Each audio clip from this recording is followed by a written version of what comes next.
Hello, everyone. I hope you're doing well, and welcome back to the All Words Are Free podcast. So the angle has changed. If you're watching the video version of this, I am currently on the floor, which is a fun little difference. Although I'm quite liking the angle, I feel like I could play with the background a lot more in this way. This is the microphone, just chilling here. I got a suitcase. I got my little guy friend up there, which maybe you wouldn't have noticed if I hadn't pointed it out, though he is quite conspicuous. But anyway, um, yeah, I'm here in my comfy strawberry t-shirt, ready to talk, ready to start my campaign. Let me get this right. Let me start my campaign, to bring back the letter. So today, mainly this conversation is all about communication. I want to talk about the ways in which we communicate with each other, and then how this has shifted over time, and maybe how the main ways we communicate now isn't so conducive to social interaction, and the kind of benefits, both perceived and kind of thoroughly researched, of this kind of manner of person-on-person communication and like events and fun times. It's quite ironic that most of my inspiration actually comes from online, considering the kind of anti-social media stance that, well, I say the anti-social media stance that this video curtails, but like, um, contains, not curtails, contains, but not really. We're going to curtail the social media messages. Just like, cursed things like Messenger. Yeah.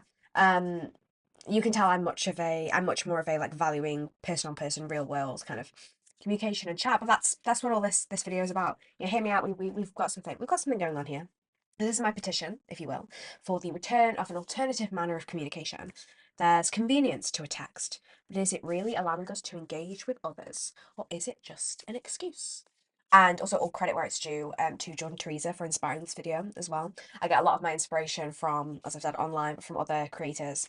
And yeah, it's nice to kind of put my own spin on things, or put my own ideas out into the ether, no matter from what embarrassing angle. So before we actually dive into the topic, just a general overview of like how things are going. So I submitted my dissertation last Thursday. Slay. So that's really nice. But it's been weird. It's like the past kind of, for the rest of Thursday, and then like Friday, Saturday, and today, I've just felt like I'm kind of drifting. Feel very in between things. I've got a presentation in just under a couple weeks, but it's very kind of, yeah, I feel slightly in between things right now. And then it's the big next stage, and we don't want to think about that yet. And then I've got some fun little stickers for my laptop as well, which is a really rogue, little side note. But I'm really happy with them. I think they look cute. They're up here. Let me see if I get them. So I've got the obligatory ad sticker. So if you know, you know. I've got a little bass, because I play the bass. It's not very adventurous. I've got a little like five centuries of verse one, which is like a Dead Poet Society reference. I'm very cheesy. Talking about cheesy, I've got a Breakfast Club one, which I used to have one of these, and then it was in a book that actually ended up getting recycled because it had revision notes in it. So R.I.P. Don't put stickers in notebooks, guys. Warning. And then I've got a sun there, and then a little cat. And I'm gonna have my cat like poking out the top of my laptop, I think. But now I see like they're a lot bigger than I actually thought they were going to be. So I don't know how this is going to go. And whether on the back of my laptop they're going to be big. I feel like once you've done it, you kind of got to commit. We'll see. I feel like the cat should go on there at least. But we'll see. That's fun. And they've all landed perfectly. You spread out like a pack of cards and they display like beautifully. That's exactly how they look right now. So that's all I'm saying. But anyway, let's get into the topic at hand. So what went wrong? What went wrong with how we communicate with each other? With the advent of the internet, we entered an age that seemed like the kind of next industrial revolution, right? So even when I was little, the internet and social media wasn't the kind of unavoidable Goliath that it is today. Rather, it was seen as an aid, a helping hand, a way to chat to real life friends over messaging services. Notably, these are separate entities, right? So the internet and social media, and therefore will be considered as such. The internet itself is a great invention, right? It's allowed many, greater access to a range of services and knowledge, making human life, what one may say, easier. There's a convenience, as I say, to being able to message a friend online, or search something in a search engine, to build communities and explore. And let's not forget that this right now is all down to the internet. I use the internet practically all the time, right? You know when you go into a cafe or something and the internet's down and you're like, what do I do? Like there's like no, you open your laptop and you're like, nothing I can do. can be done without the internet, and you're like, and you don't have if you don't have a book in your bag or a downloaded Word document, you're done. It's like, but even the smaller things, like when the internet is there, everything seems easy. But when the internet's like your internet connection's down, you're like, what do? You know? Crazy stuff, crazy stuff. Reliance on these technologies.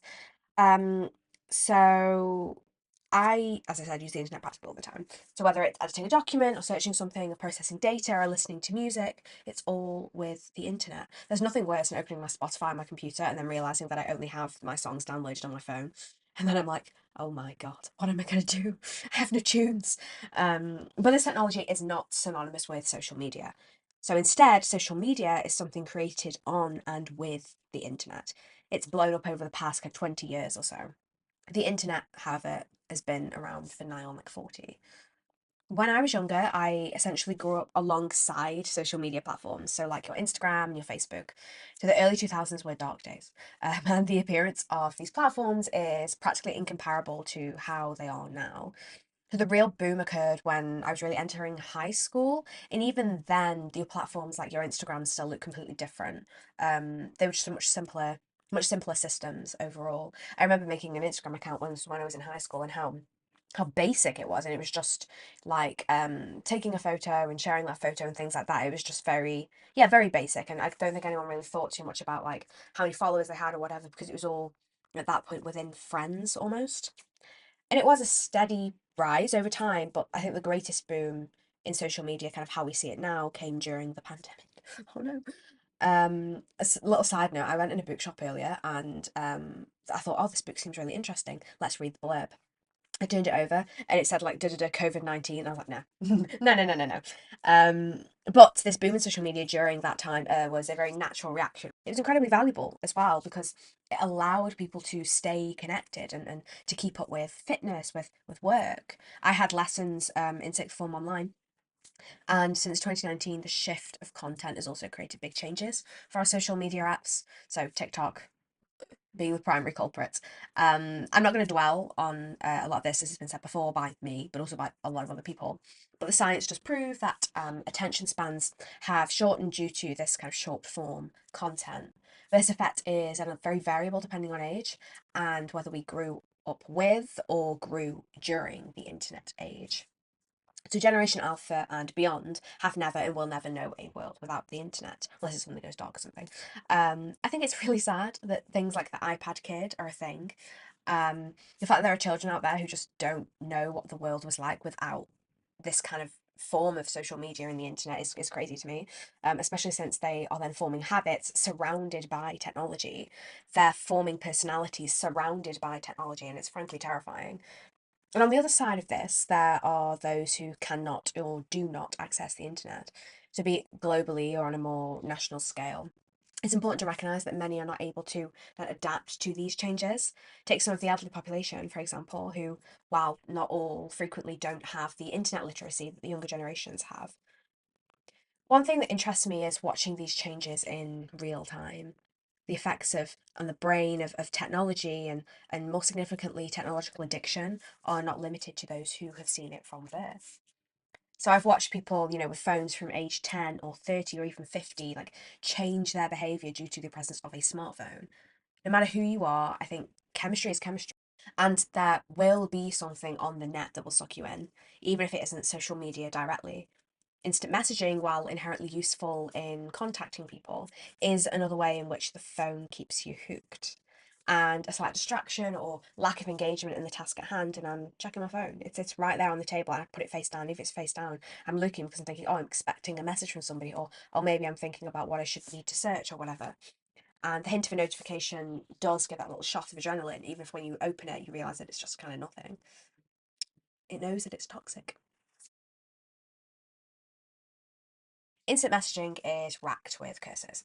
So gone is the delineation between work colleagues and friends, between teachers and students, although hopefully not so much maybe, when Slack and Teams came into being. Casual chats over WhatsApp or, God forbid, Instagram DMs have blurred with the language we use otherwise, sometimes resulting in this kind of misuse of tone over more official emails. Our personalities between our friends and our work colleagues and our families have kind of become much more blended. And while I strongly advocate for good working relationships and like working socials, pub. And while I wouldn't necessarily change it, as it's important to God, as it's important to foster comfortable and positive relationships with peers in the study of the workspace, I do think that is something in the kind of betterment of barriers between people at different levels in career, for example, argument. Phone calls used to be the way, right? And as Jordan argues in her video, this was, if not being face to face, still closer to the dynamic of real life in comparison to something like a text message. Notably, text messages can be left for hours and even days, swiped away as soon as they pop up. And it's quite antithetical that we crave the buzz of a notification, this kind of instant message, this instant reply, but then dismiss it on instant. You see a notification of a message from somebody, and you're like, I can't respond to that right now. You get rid of it and then don't remember to reply. And I am a devil for this. I won't deny it. Like if I'm in the middle of something, the temptation to just ignore a message is quite powerful. It's overwhelming. And some of the time I just can't be bothered, or like I'm in the middle of something, or like I'm tired or whatever. If you saw somebody face to face, you would book up the energy to, or instead I would like book up the energy to speak to them and respond to them and da da da. And there's something on the level of boundaries. So I think on the kind of almost flip side of the coin, the three-quarter flip of the coin, there's this element of, because there's instant messaging, you can be constantly barraged with stuff, so that when you want that time alone, you don't have it. Or if somebody messages you to ask you something, or etc., and you see that message, sometimes dismissing it is what you need, from a kind of self-care perspective. But seeing it, it's like you're constantly on call, constantly available. You have to be constantly available in order to like respond to all these messages. And sometimes that can be very, very overwhelming. And so I think, there's a time and a place for not responding to something straight away. You don't have to respond to things straight away, as well. And that's why the politics of this becomes quite messy. And even if I want to stay connected to a certain person who has messaged me, and even if I greatly value them as a person, I can just as easily swipe them away or bump replying to the bottom of my to-do list for preference of significantly isolated work time. I think perhaps this speaks just as strongly to our kind of work ethic and the social image, of working and these expectations, as it does on our relationship with instant messaging. I think even that kind of high value of a person and wanting to keep someone in your life and wanting to stay connected with them, I'd much rather do that organically and face to face than over a message, because I just find it so much easier to actually speak to a person in that way and feel more connected to them anyway, rather than sending a text. But can we maintain true connections over messages alone? I do think it depends on the relationship. Pen pals are a thing. And even when I'm saying about bringing back the letter, it's still a it's a very similar form of message. I mean, messaging and letters are probably more akin to each other than messaging and a telephone call, because you're just reading the words that somebody else has written. And while letters may feel personal because there's that time commitment to it, I think there's something beautifully special about receiving a letter. Um, is that just because it's a novelty? But I do think, as I say, it depends on the style of relationship. I have always been more of a face to face sort of person, in spite of the pros of being able to manufacture exactly what we say in messages, rereading and rereading it again. It's difficult to establish a relationship without seeing someone's face and their mannerisms and dealing with outside world situations. I think frequently of people that I haven't seen in a while, whether it's days or weeks or even years, and yet the need to send them a text constantly falls through the cracks. In fact, I've had to set something on my to-do list before, in order to actually message somebody. And even then, it might be pushed to the next day, or in favour of working on something else. In fact, it's the apprehension of them replying straight away sometimes that puts me off, because once the message is ticked off, I want to be done with it. Whereas when you see people face to face, it's a proper interaction, it's a full conversation. Even if it's just a quick hello, there's something much more real about it when messaging is more material. Somebody recently answered the question of, what do you value with people? I can be rather asocial. But am I really? So, the internet and social media in general, and the whole kind of instant messaging theory, is a buffer between ourselves and others. The people I feel the closest to at any given time are the people that I see. And no wonder. In my opinion, it's more effortless to see someone every day than to message them every day, even if one requires going out into the world. And a letter, perhaps, while it's still not hearing somebody's voice, while it's still reading what the other person is thinking, because it's not instant, it's longer. So it's telling a story, and it's almost like it's got more layers to it, it's got more nuance, it's got more expression, because it's a thing that you put time and effort into, and it's raw, and it's if it's handwritten, it's very expressive from the person themselves, and it just feels much more tangible than a text, which can pop up and in some cases just disappear. Um, and also texts are so kind of frivolous, whereas a letter takes, I feel, more purpose to actually sit down and do it, more effort. Um, so maybe it's the way back. I would love to receive letters, like writing and receiving letters. I would love it, especially with people I haven't seen in a while. I think it's a much nicer way to kind of keep in contact with people, because, like I say, like if you if somebody is, say, moved away and you have no necessary reason to text them directly, it feels odd to kind of, because what do? You say, how are you? I'm good. How are you? Da, da, da. And it feels more like a labour to text, whereas I feel like a big nice long letter would be easier somehow. When writing this script, I was sitting on my own, with a coffee and with headphones in. And while this is not a bad like space to work, or indeed a thing to do, since we definitely all need our alone time, and I really love that kind of vibe. Um, I admit that I'm in a bit of a social dearth. Spending intentional time socializing is something so incredibly essential, and yet for me, I feel it comes alongside something like fear or even guilt. What if I'm too tired to engage with people? It's a swirling roundabout of self doubt and excitement, being caged and wanting to tell someone how you truly feel. I think sometimes we're so afraid of being open that we're hiding behind our screens.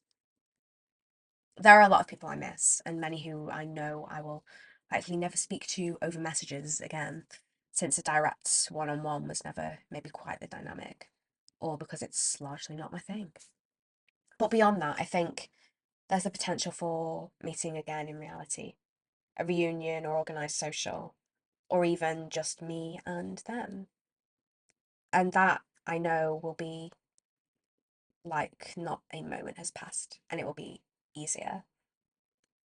Can I sustain myself on this thought, on grasping onto the when we meet again? I don't know. I think I currently feel quite dissociated from the world anyway. And losing more person-person relationships is something I quite honestly fear, especially when I'm coming to the end of my master's project, when I'm coming to the end of my university degree. It's a time full of changes. And I think while I do love my alone time, I've kind of, especially recently, come to appreciate the value that I append to being with others. And I think currently in this mood of struggling to engage and things feeling not quite real. So whenever I leave, I feel like I haven't been there. It feels kind of odd because, especially then, it there's a barrier like the phone between me and other people. But maybe by pushing on and making more effort to do nice social things, for taking time out, which has been helping a little recently, especially after the dissertation's done, it brightens the mood.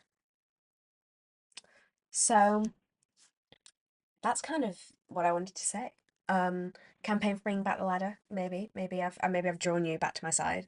And I don't think there's anything wrong with messaging. Of course, one has to. But I think it's interesting to just consider our relationship with different forms of communication, and how maybe since the pandemic we've become much more isolated as a society. How this leads into the feelings of loneliness in young people. How this leads to declining mental health in the population. I definitely recommend Jordan's video. Give it a watch. I'll link it below. And please let me know your thoughts on this question as well. What's your favorite social thing to do? Maybe let's do that. What's your favorite social thing to do with friends or family? And comment that below. Or maybe work colleagues. Maybe pub. All right. But yes, and also let me know what you think of the new angle. Might keep this, might not. Slightly brain dead, so hopefully that didn't go around in circles, and hopefully you can hear me as well because my microphone is slightly far away. But with that, I will release you into the world. Go out and grab a coffee and start conversation with the barista. That's your task for the day. I've already done it, so I'm free. I'm free as a bird. But yeah, thank you guys so much for listening and or watching. Hope you have a wonderful week whenever the next episode comes up. Take care and let's keep talking.